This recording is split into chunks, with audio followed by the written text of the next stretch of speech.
Good morning friend.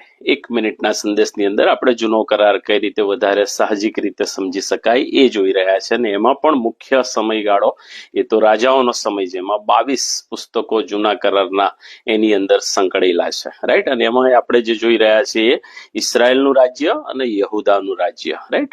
ઘણા લોકોનું મારા પર પર્સનલ ટ્વીટ હતું કે ઇઝરાયલના રાજાઓ સંદર્ભમાં થોડું વધારે એક્સપ્લેન કરવામાં આવે તો વધારે સારું.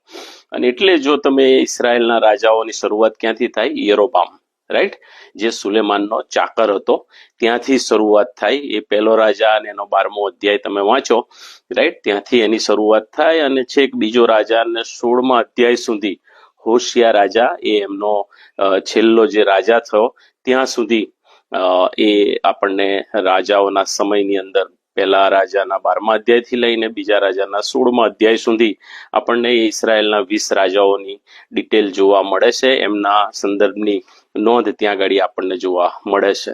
ત્યાં કઈ બાબત મુખ્ય જોવા મળે છે? રાજાનો ઉલ્લેખ જોવા મળે, રાજાના પિતાનું નામ જોવા મળે, એમનો રાજ્યનો સમયગાળો કેટલો હતો એ જોવા મળે, ને એમની આત્મિક પરિસ્થિતિ કેવી હતી એ પણ જોવા ત્યાં આગળ આપણને મળે છે, રાઈટ. અને એ સાથે સાથે એને પેરેલલ બે પ્રબોધકો આવી ગયા ઇઝરાયલને પેરેલલ, રાઈટ, આમોસ અને હોશિયા.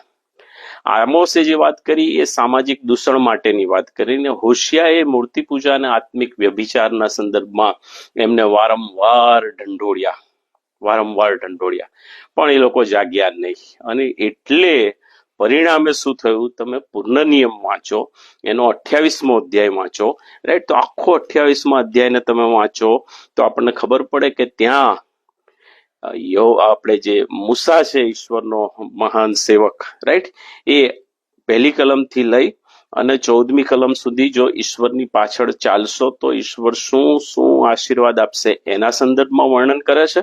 અને તમે પૂર્ણ નિયમ એનો 28મો અધ્યાય ને 15મી કલમથી લઈ અને છેક પાછળની જે એની છેલ્લી કલમ છે, રાઈટ, 68મી કલમ, ત્યાં સુધી વાંચશો તો ત્યાં આગળ ઈશ્વર, જો તમે ઈશ્વરની પાછળ નહીં ચાલો તો ઈશ્વર શું શિક્ષા કરશે, કેવી શિક્ષા કરશે, એનું વર્ણન ત્યાં કરેલું છે. ને એ જ વર્ણન, એ જ પ્રમાણે જે કરવામાં આવ્યું છે એવી જ પરિસ્થિતિ જ્યારે ઇઝરાયલ એ સામાજિક દૂષણોની અંદર, મૂર્તિ પૂજામાં અને આત્મિક વ્યભિચારની અંદર લપેટાયેલું હતું એ એમના અંતના દિવસોની અંદર, ત્યારે ઈશ્વર એમને શિક્ષા એ કરે છે અને કરે છે, રાઈટ.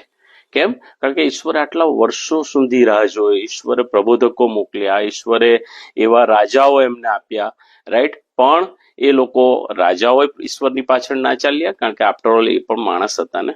અને જે પ્રજા હતી એ પણ ઈશ્વરની પાછળ ના ચાલી, અને એના લીધે ઈશ્વરે એમને આસુરની ગુલામીમાં મોકલી દીધા. ત્યાંથી તેઓ કદી પરત પાછા ફર્યા નહીં. આખી દુનિયામાં વેર વિખેર થઈ ગયા, વેરણ છેરણ થઈ ગયા, બરાબર. અને એ કલમ તમે જુઓ, 64મી કલમ, પૂર્ણ નિયમ 28 અને 64 ની અંદર પ્રભુએ સ્પષ્ટ કીધું છે. શું કીધું તું એમને? અને યહોવા તને પૃથ્વીના એક છેડાથી તે પૃથ્વીના બીજા છેડા સુધી સર્વ લોકોમાં વિખેરી નાખશે, અને ત્યાં પથ્થર તથા લાકડાના અન્ય દેવો કે જેઓને તું કે તારા પિતાઓ જાણતા નથી તેઓની તું સેવા કરશે. દુનિયાની અંદર એ ઇઝરાયલના 10 કુળો એ વેર વિખેર થઈ ગયા. 12 કુળો નહીં, હા, કારણ કે 2 કુળ યહૂદાના હજી કન્ટિન્યુ ચાલુ હતા, રાઈટ. એના સંદર્ભમાં આપણે આવતીકાલે જોઈશું. પણ આજે ઇઝરાયલ જે 10 કુળોનું હતું, રાઈટ, એ વેર વિખેર થઈ જાય છે. અને આખી દુનિયામાં આજની તારીખે પણ વેર વિખેર છે. એટલે આજનું જે ઇઝરાયલ દેશ જે છે, રાઈટ, અને ઇઝરાયલની અંદર જે જેને કહેવાય કે સાનેદ્રીની જે સભા છે ને એના જે આગેવાનો છે આજે પણ શોધી રહ્યા છે કે 10 કુળો દુનિયામાં ક્યાં ક્યાં હોઈ શકે. એ લોકો આજે કોઈક રીતે અમારી સાથે એટેચ છે કે નહીં, કેવી રીતે એટેચ કરી શકાય, કેવી રીતે એમને પાછા લાવી શકાય, રાઈટ. હા, સો આપણો ઈશ્વર એ જીવંત ઈશ્વર છે, સમર્થ ઈશ્વર છે, સામર્થ્યવાન ઈશ્વર છે, પરાક્રમી ઈશ્વર છે, પ્રેમાળ ઈશ્વર છે, પણ સાથે સાથે એ ક્રોધિત ઈશ્વર પણ છે. એ આ ઇઝરાયલની આ સંદર્ભની અંદર આપણે ડિટેલ જોઈએ છે તો આપણને સમજવા મળે છે, રાઈટ. સો ઈશ્વરનું બીક રાખીએ, ઈશ્વરનું ભય રાખીએ અને ઈશ્વરની પાછળ ચાલવાના માટે સતત યત્ન કરીએ. May God bless you. Have a blessed day. Bye bye. Tech